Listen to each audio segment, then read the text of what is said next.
School में history की class बहुत बोरिंग होती है ना, तो चलो इंडिया की सारी एम्पायर के बारे में अभी इसी वक्त 10 मिनट में जान लेते हैं। तो 2500 साल पहले इंडिया एक डेजर्टेड कंट्री थी।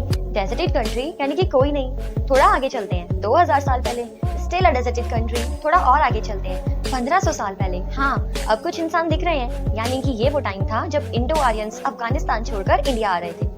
लेकिन इंडो आर्यंस इंडिया आए क्यों थे? तो अफगानिस्तान में क्या हुआ था, कोलैप्स हो गया था, पानी की कमी हो गई थी, लोग मर रहे थे। तो बचने के लिए जमीन की खोज में वो लोग इंडिया आ जाते हैं और इंडिया आकर बस यहाँ से शुरू होती है हमारी हिस्ट्री, जिसे हम पढ़ेंगे अभी। अब 322 बीसी में आती है हमारी पहली एम्पायर, मौर्यन एम्पायर। अरे लेकिन आर्यन से मौर्यन ये कैसे बदला? ये कौन सा ट्रांजिशन है? तो देखो, आर्यन ही मौर्यन थे और मौर्यन ही आर्यन थे। अब हम इसमें एकदम बड़ी बड़ी एम्पायर्स के बारे में बात करने वाले हैं। छोटे मोटे जो राजा हुए उनके बारे में बात नहीं करेंगे। तो हम सीधा एम्पायर की तरफ आते हैं, यानी कि पहली एम्पायर मौर्यन एम्पायर।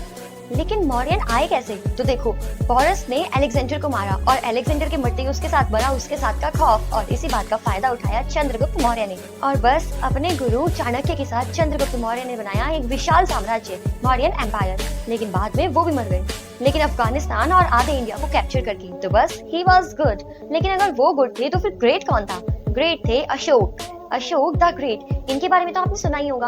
अब अशोक द ग्रेट थे, उन्होंने पूरे इंडिया को कैप्चर किया, यानी कि अखंड भारत। लेकिन अशोक महान क्यों था? तो देखो, इन्होंने अपने राज्य के लिए बहुत कुछ किया। इन्होंने पूरे अखंड भारत को कैप्चर किया, जो कि अभी भी बहुत से लोगों का सपना है। और उन्होंने बहुत अच्छी पॉलिटिक्स सिस्टम लाई, अच्छी अच्छी नीतियां बनाई, ट्रेड सिस्टम को बहुत बढ़िया कर दिया। और बस इससे क्या हुआ, लोगों का सामान बिकने लगा, यानी व्यापार होने लगा, यानी कि लोग रिच होने लगे, यानी कि वो खुश होने लगे। और बस जो राजा अपनी प्रजा को खुश कर पाए वही महान होता है। तो ऐसे हमें मिले हमारे Ashok the great. So he was great, so greatness should be celebrated. और बस उन्हीं से मिल गया हमें हमारा ये अशोक चक्र, जो कि हमारा अभी भी नेशनल एम्बलम बना हुआ है।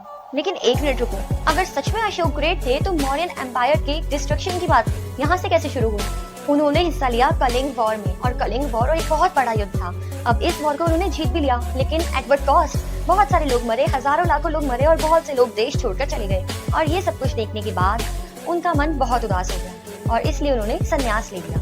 उनके बाद मौर्यन एम्पायर की जिम्मेदारी बृहद्रथा किंग ने ली, लेकिन उन्हीं के सेनापति पुष्यमित्र शुंग ने उन्हें मार डाला। और बस यहाँ से हमें मिलता है हमारा दूसरा एम्पायर, शुंग एम्पायर।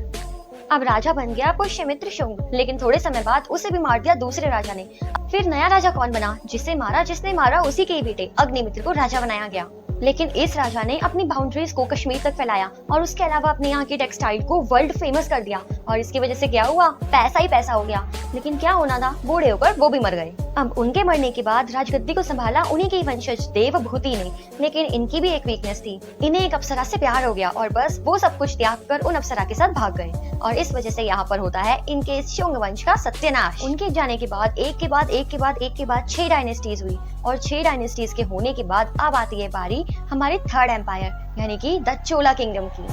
अब ये चोलाज इतने ज्यादा ग्रेट थे कि इन्होंने पूरे इंडिया पर 1500 सालों तक कब्जा किया, और 1500 सालों में राज करके वो बन जाते हैं पूरी दुनिया की सबसे लॉन्गेस्ट एम्पायर, जो कि किसी राज्य में राज करती थी। अब इन्होंने बहुत अच्छा काम किया, इन्होंने अपनी टेरिटरीज को दूर दूर तक फैलाई। शुरू में इनका सब कुछ बहुत अच्छा चल रहा था, आखिर 1500 साल का जो राज था। लेकिन उसके बाद ये लोग हमारे लिए इंडियन हेरिटेज बनाने में इतना व्यस्त हुए कि इन्होंने हमारे लिए बनाया ये और इतना सब कुछ बनाने में इतने व्यस्त हुए कि अपनी बाउंड्रीज को बचाना और उनकी रक्षा करना भूल गए। और बस यहाँ नजर हटी और वहाँ दुर्घटना घटी, धीरे धीरे ये भी गायब हो गए। और उसके बाद अब हमें मिलती है हमारी अगली एम्पायर। फिर चोलाज की बैंड बजाई पल्लव डायनेस्टीज ने। अब पल्लव डायनेस्टी ने भारत के ऊपर राज किया, और उसके बाद समय बीतता गया, और एक के बाद एक 16 डायनेस्टीज भारत में बदलती गई।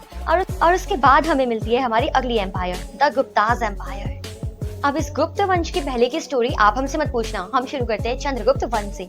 अब जो चंद्रगुप्त वंश थे उनकी शादी होती है कुमार देवी से, और जो कुमार देवी हैं उनके पिता उन्हें दहेज में देते हैं बहुत बड़ा पाटलिपुत्र, यानी कि वेस्ट इंडिया।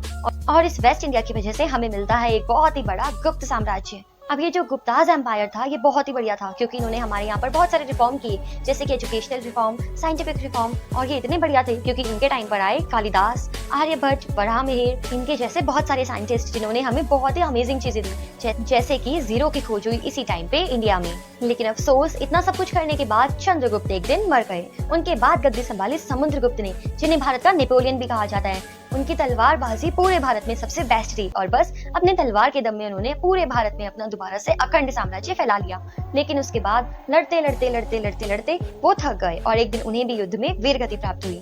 लेकिन हाँ, इसके साथ उन्होंने इंडिया में बनवाए बहुत सारे मंदिर, जैसे कि ये सब। चलो अब आगे बढ़ते हैं।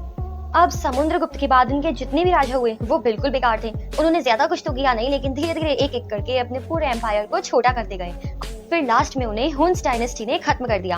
अब खत्म होने के बाद धीरे धीरे धीरे धीरे धीरे 7 डायनेस्टीज और निकल जाती है। अब इन 7 डायनेस्टीज के बाद हमें मिलती है हमारा 5वां एम्पायर, जिसका नाम था द ईस्टर्न गंगा एम्पायर, जो कि हमारी 5वीं एम्पायर थी, जिन्होंने गुप्त से कम और चोला से ज्यादा भारत पर राज किया।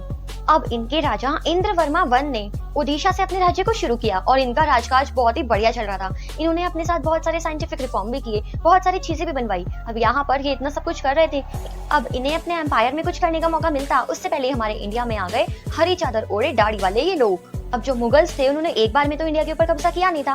505 से लेकर 1800 तक ये लड़ाई चलती रही और इसके बीच में एक बड़ा एम्पायर नहीं आया, लेकिन उसी के साथ ही साइड में बन रहा था एक दूसरा एम्पायर, जिसका नाम था पाल वंश। अब ये जो पाल एम्पायर था ये बहुत ही बढ़िया था, इन्होंने मुगलों को अच्छा लोहा दिया। अब धर्मपाल के साइड में बना हुआ था ईस्टर्न गंगा एम्पायर और उनके साथ ही था होयसाला एम्पायर। उसके बाद क्या होता है, ईस्टर्न गंगा एम्पायर ने पाला एम्पायर को देखा, पाला एम्पायर ने होयसाला एम्पायर को देखा और यहाँ पर इन्होंने सोचा कि दोस्तों का दुश्मन तो अपना भी दुश्मन हुआ, तो तीनों ने मिलकर एक साथ दिया मुगलों को टक्कर। लेकिन इस टक्कर में क्या हुआ, एक बार तो मुगल हार गए, लेकिन उसके बाद ईस्टर्न गंगा एम्पायर खत्म हुई और उसके बाद पाल वंश भी खत्म हो गया और लास्ट में होयसाला वंश भी हार गया। यानी कि यहाँ पर मुगल जीत जाते हैं और ये तीनों डायनेस्टीज खत्म हो जाती हैं। तो पूरे भारत में फैली हुई थी हरी चादर मुगल्स की और खिलजी की, जिन्होंने पूरे भारत को कर दिया बर्बाद। खिलजी ने हमारे इंडिया के डेवलपमेंट के लिए बहुत कुछ किया। हाँ, मतलब बहुत कुछ तो नहीं किया, सब कुछ बर्बाद कर दिया। जो भी इंडिया में था, जो भी इंडिया की भलाई के लिए था, सारी चीजों में तोड़फोड़ मचाई। सोमनाथ टेम्पल के ऊपर भी हमला कर दिया, सब जगह से सब कुछ लूट लिया, हजारों लाखों के पैसे लूटे, गहने लूटे और बहुत सारी मणियां लूट कर अपने पास रख ली। बस इतनी सारी तोड़फोड़ करने के बाद भी वो भगवान से अपने लिए कुछ सांसें नहीं खरीद पाया और लड़ते लड़ते थक गया और कुछ सालों में मर गया। और उसके बाद खिलजी वंश के जितने भी शासक थे वो बिल्कुल थके हुए थे। इतने बड़े राज्य को उन्होंने आसानी से गवा दिया और अब हमें मिल जाती है मुगल एम्पायर। उसके बाद 1300 ईस्वी में बाबर ने पानीपत का युद्ध लड़ा, जो कि वो आराम से जीत गया और उसके बाद वो बन गया मुगल एम्पायर का पहला राजा और उसने बजाया पूरे भारत का बाजा। बाबर के बाद आ जाते हैं उनके वंशज हुमायूं, अकबर, जहांगीर, शाहजहां, आलमगीर, औरंगजेब और उसके बाद भी 18 नाम और है, लेकिन वो मुझे याद नहीं है, तो हम चलते हैं इसके आगे। अब इन्होंने इंडिया के लिए बहुत कुछ किया, जैसे कि हिंदू टू मुस्लिम कन्वर्जन और बस वहां से हमारे इंडिया में आ जाता है मुस्लिम धर्म। अब यहाँ पर जो कन्वर्ट हो गए वो ठीक है और जो कन्वर्ट नहीं हुए उनके ऊपर भारी लगा दिया टैक्स, यानी कि जजिया टैक्स। अब किसानों के ऊपर उन्हीं की जमीन पर खेती करने के लिए बहुत बड़ा टैक्स वसूलना शुरू किया। और हाँ, उन्होंने एक बहुत बढ़िया आविष्कार भी किया था, गन पाउडर। हाँ, उसी से तो वो लोग हम हिंदुस्तानियों को डराते थे। अब उनके 300 साल के बड़े शासनकाल में पूरा भारत हरा हो गया था, लेकिन इसी के बीच में आसमान में लहराता है केसरी झंडा। एंट्री होती है महाराज छत्रपति शिवाजी भोसले की, सन ऑफ शाहजी मालोजी भोसले।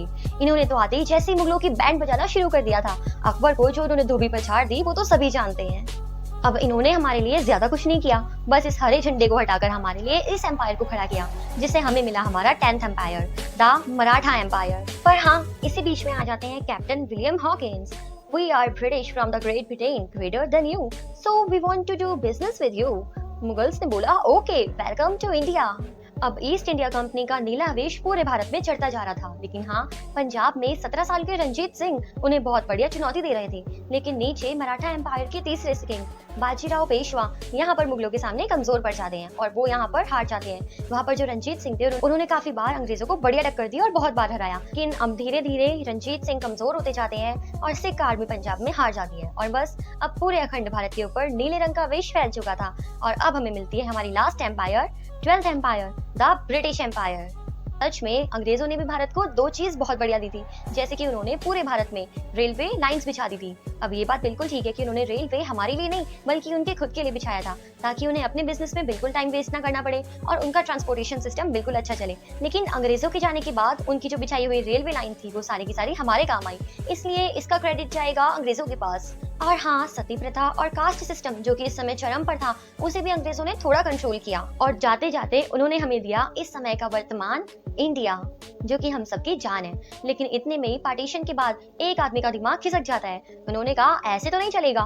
फिर उस आदमी ने इतना अनशन किया कि अंग्रेजों को भी झुकना पड़ा। लेकिन इतनी देर में एक और आदमी आ जाता है, सुभाष चंद्र बोस ने, जिन्होंने अपनी ही एक दूसरी आर्मी खड़ी कर दी और उनकी आर्मी इतनी ज्यादा जबरदस्त थी कि अंग्रेजों को उल्टे पांव यहाँ से भागना पड़ा। और बस उसके बाद हमें मिल गया हमारा स्वतंत्र भारत। तो इसी तरह हमारी स्कूल की पूरी हिस्ट्री यहाँ पर खत्म हो जाती है। तो स्कूल में जितनी भी हिस्ट्री पढ़ाई जाती है वो सारी की सारी हमने आज 10 से 12 मिनट में पढ़ ली है। तो बस कॉन्ग्रेचुलेशन टू यू कि आपने ये वीडियो अंत तक देखा। तो चलो, अगर पसंद आई आपको ये सारे के सारे एम्पायर्स के बारे में तो फटाफट से वीडियो को लाइक कर दो और शेयर भी कर देना। और हाँ, आगे इसी तरह की एक जबरदस्त वीडियोस पाने के लिए चैनल को सब्सक्राइब भी करना। तो चलो।